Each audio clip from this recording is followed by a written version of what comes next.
महिला आरक्षण पर अपनों का ही वार, बिल पर क्यों घिरी सरकार। ऐतिहासिक बिल की राह में आरक्षण की मांग बनी रोड़ा। नमस्कार, मैं हूं हरीश देवेकर और आप देख रहे हैं न्यूज स्ट्राइक। पुराने संसद भवन में जब तक सरकार का डेरा था तब तक सरकार विपक्षी दलों की दलील और विरोध झेल रही थी। नए संसद भवन के पहले सत्र को भव्य बनाते हुए पूरे साजो सामान और दलबल के साथ सरकार ने सेंट्रल विस्टा में सत्र का आगाज किया। ये दिन और यादगार बन सके इसलिए महिला आरक्षण बिल पर चर्चा भी छेड़ दी।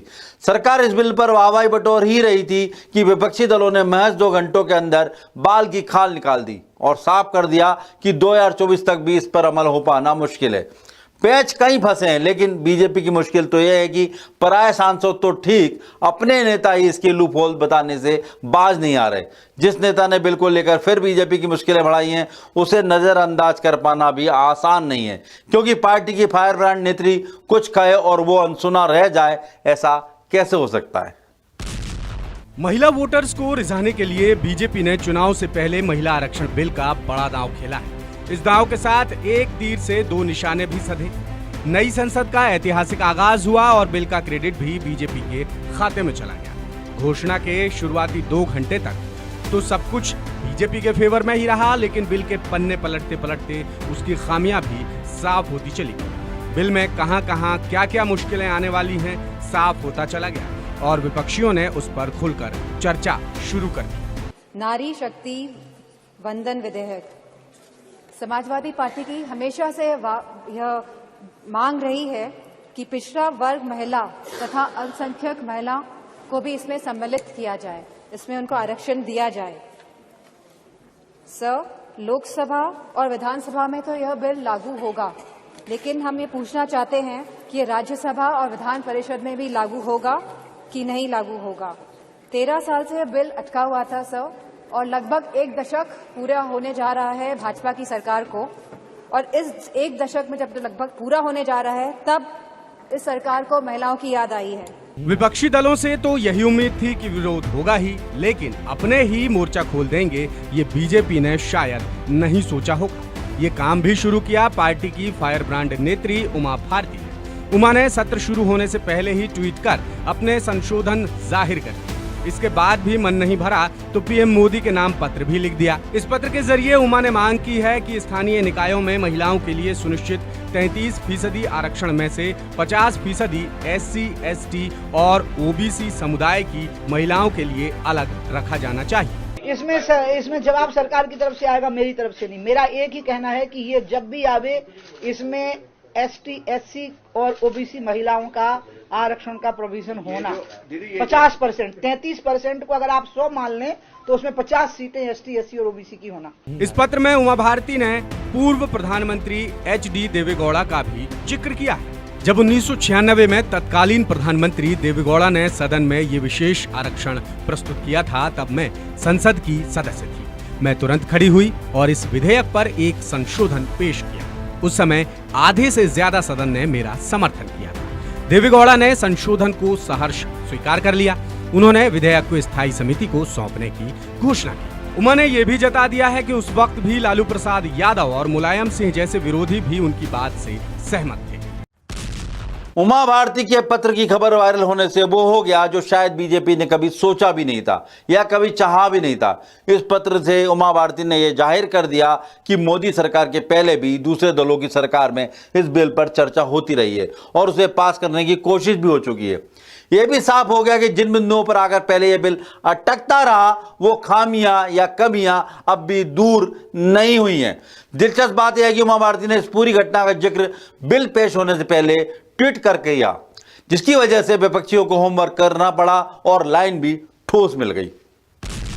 उमा भारती ने आरक्षण बिल में भी आरक्षण देने का मुद्दा उठाया। बिल पेश हुआ और सदन में मौजूद सांसद और अन्य नेताओं से जब उनकी राय जानी गई तो जनगणना और परिसीमन का मामला तो उठा ही, आरक्षण में आरक्षण भी एक नया मुद्दा बन गया। एक के बाद एक कई नेताओं ने इसी तर्ज पर अपनी राय रखी। कांग्रेस से सोनिया गांधी ने कुछ अलग रुख के साथ अपनी प्रतिक्रिया पेश की। लालू की पार्टी की ओर से इस बार मुद्दे पर बोलने का जिम्मा संभाला राबड़ी देवी ने, जिन्होंने जोर दिया कि आरक्षण में आरक्षण अनिवार्य है। महिला आरक्षण के अंदर वंचित, उपेक्षित, खेतिहर और मेहनतकश वर्गों की महिलाओं की सीटें आरक्षित हों। मत भूलो, महिलाओं की भी जाती है। अन्य वर्गों की तीसरी चौथी पीढ़ी की बजाय वंचित वर्गों की महिलाओं की अभी पहली पीढ़ी ही शिक्षित हो रही है, इसलिए इनका आरक्षण के अंदर आरक्षण होना अनिवार्य है। भीम आर्मी चीफ चंद्रशेखर आजाद ने भी कुछ ऐसी ही मांग की। उन्होंने इस पर 2 बिंदुओं में ट्वीट भी किया कि SC, ST वर्गों के लिए वर्तमान में आरक्षित सीटों को छोड़कर बाकी जनरल सीटों में SC, ST और OBC वर्गों की महिलाओं के लिए उनकी जनसंख्या के अनुपात में महिला आरक्षण के भीतर आरक्षण होना चाहिए। दूसरा, सरकार अगर वास्तविकता में इन वर्गों की महिलाओं का सशक्तिकरण चाहती है तो SC, ST और OBC वर्गों की महिलाओं के लिए भी सभी सदनों, लोकसभा, राज्यसभा, विधानसभा और विधान परिषदों में भी सीटों के आरक्षण की व्यवस्था लागू करें। AIMIM के चीफ असदुद्दीन ओवैसी का सुर अल्पसंख्यकों पर सिमटा रहा। इस बिल में बड़ी खामी ये है कि इसमें मुस्लिम महिलाओं के लिए कोई कोटा नहीं है और इसलिए हम इसके खिलाफ हैं। उन्होंने कहा कि आप किसे प्रतिनिधित्व दे रहे हैं? जिनका प्रतिनिधित्व नहीं है उन्हें प्रतिनिधित्व दिया जाना चाहिए। ओवैसी ने इस बिल में मुस्लिम महिलाओं के लिए अलग से आरक्षण की मांग की है। सपा प्रमुख अखिलेश यादव ने भी आरक्षण में आरक्षण की बात की और BSP सुप्रीमो मायावती के सुर भी वही रहे। और अभी बिल का प्रारूप पूरी तरह सबके सामने नहीं आया है, लेकिन ये तय है कि जनगणना और परिसीमन के बिना महिला आरक्षण को लागू करना बेहद मुश्किल होगा। तो क्या महिला वोटर्स को अपने खेमे में लाने के लिए बीजेपी ने जो दांव खेला है वो कामयाब होगा, या बीजेपी जो दांव खेलना चाहती थी वो कामयाब होगा? ये जो बिल जो लागू होगा, जिस पर अमल शुरू होगा, वो तो अभी उसमें बहुत टाइम है। 2026 के बाद ही होगा। अभी तो परिसीमन होने वाला है और उसके बाद सीटें तय होंगी, फिर तो लागू।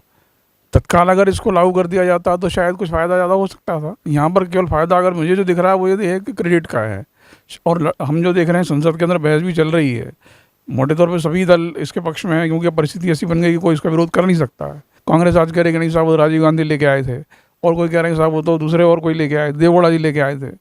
तो ये भी मतलब कि बहस है, इसका कोई अर्थ नहीं है।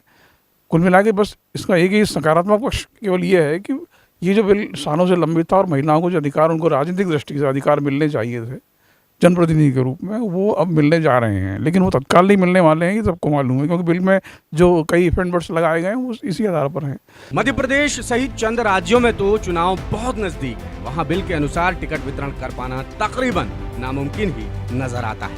इसी मुद्दे से जुड़ा हमारा आज का सवाल है कि क्या महिला आरक्षण बिल पेश होने के बाद बीजेपी को होगा महिला वोट्स का फायदा? आपके पास 3 विकल्प हैं। पहला हाँ, दूसरा नहीं और तीसरा कह नहीं सकते।